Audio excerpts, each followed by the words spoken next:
बिस्मिल्लाहिर्रहमानिर्रहीम। स्टूडेंट्स, आज हम बीएससी फिज़िक्स पेपर सी दूसरा चैप्टर है इलेक्ट्रिक पोटेंशियल। आज हम उसका आर्टिकल पढ़ेंगे। Calculate electric potential due to a continuous charge distribution in form of a line of charge. यानी एक स्ट्रेट रॉड है विद चार्ज पॉजिटिव या नेगेटिव। तो due to this straight rod at a point P we calculate the electric potential। तो अब ये diagram में show किया गया है कि एक straight rod है जिस पर पॉजिटिव चार्ज डिस्ट्रीब्यूटेड है। तो अब हम इस straight rod की वजह से, जिसे हम लाइन ऑफ चार्ज कहेंगे, पॉइंट P पर इलेक्ट्रिक पोटेंशियल कैलकुलेट करेंगे। तो और ये जो स्ट्रेट रॉड है या लाइन ऑफ चार्ज है, इसकी लीनियर चार्ज डेंसिटी जो है, यानी charge per unit length lambda. ठीक है जी। तो अब हम पॉइंट P पर due to this line of charge electric potential calculate करने के लिए इसी रॉड का एक स्मॉल पार्ट या एलिमेंट कंसिडर करेंगे जिसकी लेंथ जो है वो dx है। ठीक है जी।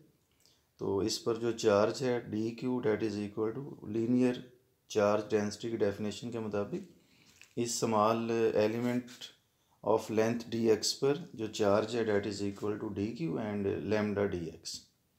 तो अब due to this small element point P पर जो इलेक्ट्रिक पोटेंशियल है उसे हम डिनोट कर लेंगे डी वी से।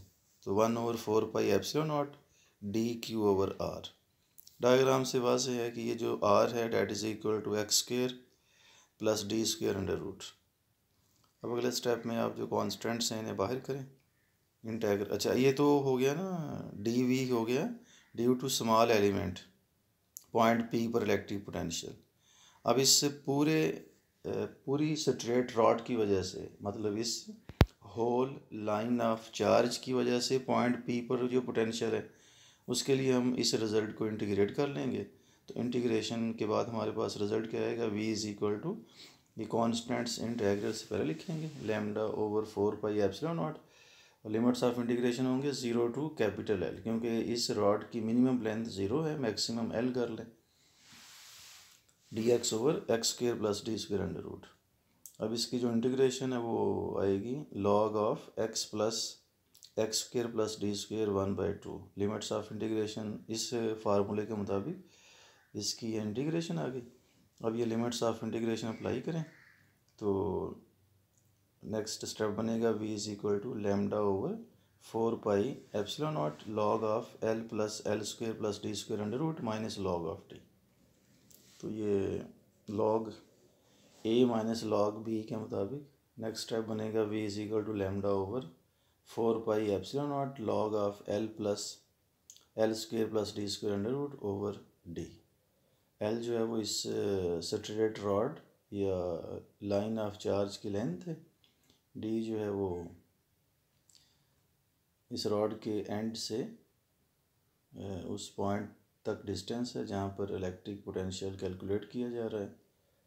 तो ये है student article electric potential at a point due to a line of charge। अब नेक्स्ट एक आर्टिकल न्यू, उसके लिए हम नेक्स्ट पेज पे आते हैं। जी स्टूडेंट्स, नेक्स्ट आर्टिकल है drive the Laplace and Poisson equation.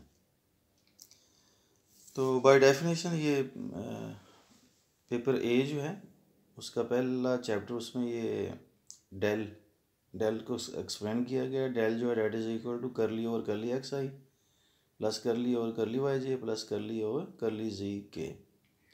और इसका जो स्केलर प्रोडक्ट होगा self dot product del dot del that is equal to del square. और ये नेक्स्ट स्टेप ये हो गया।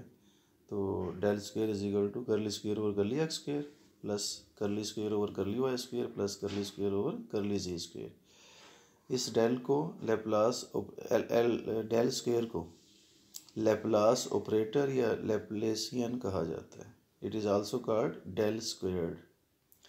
और इसका मतलब होता है डाइवर्जेंस ऑफ ग्रेडियंट ऑफ नहीं अच्छा, अब इसका मतलब ये हुआ कि divergence of gradient of potential को आप लिख सकते हैं डेल डॉट डेल वी, और इसे आमतौर पे divergence of gradient del square लिखा जाता है। ये एक स्केलर ऑपरेटर है, लेकिन ये दोनों फंक्शंस पर चाहे वो स्केलर हो चाहे वो वेक्टर हो ऑपरेट किया जा सकता है।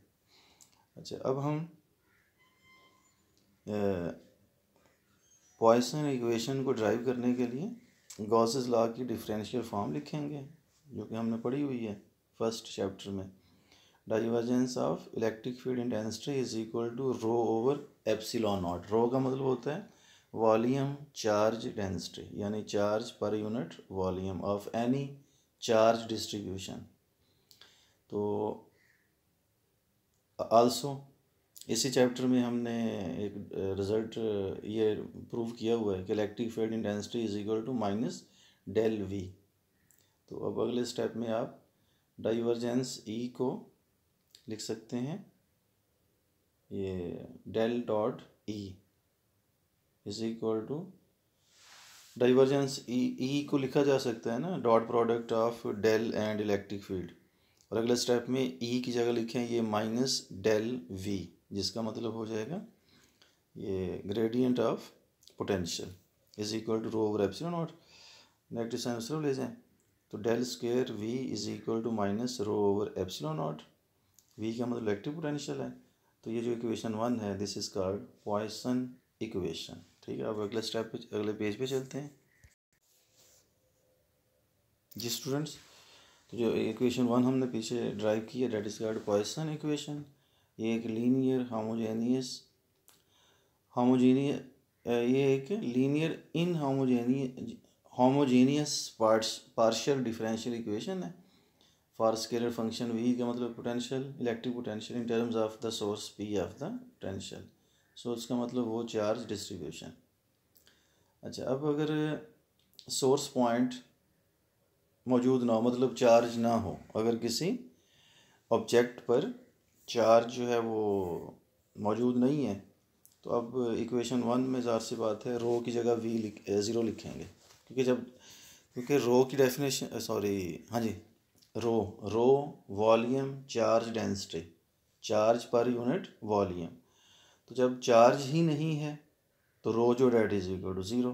तो इक्वेशन 1 में जब आप रो की जगह ज़ीरो लिखेंगे तो equation 1 becomes del square v is equal to zero. This is called Laplace equation, और ये इक्वेशन वैलिड रहती है हर किस्म के पार्ट्स ऑफ स्पेस के लिए।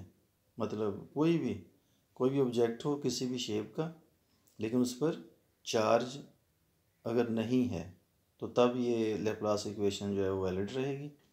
और specially for example inside a charged conducting sphere, क्योंकि हमने पढ़ा है ना पीछे एक गॉसेस लॉ की एप्लीकेशन थी कि अगर कोई स्फीयर है जिसके इनसाइड कैविटी है और चार्ज उसकी आउटर सरफेस पे है, तो इनसाइड, अब क्योंकि इनसाइड चार्ज नहीं है तो सच कंडक्टिंग स्फीयर के लिए लैप्लास इक्वेशन जो है ये अप्लाई की जाएगी। तो ये आर्टिकल था लैप्लास एंड पॉइसन इक्वेशन। अल्लाह हाफिज़।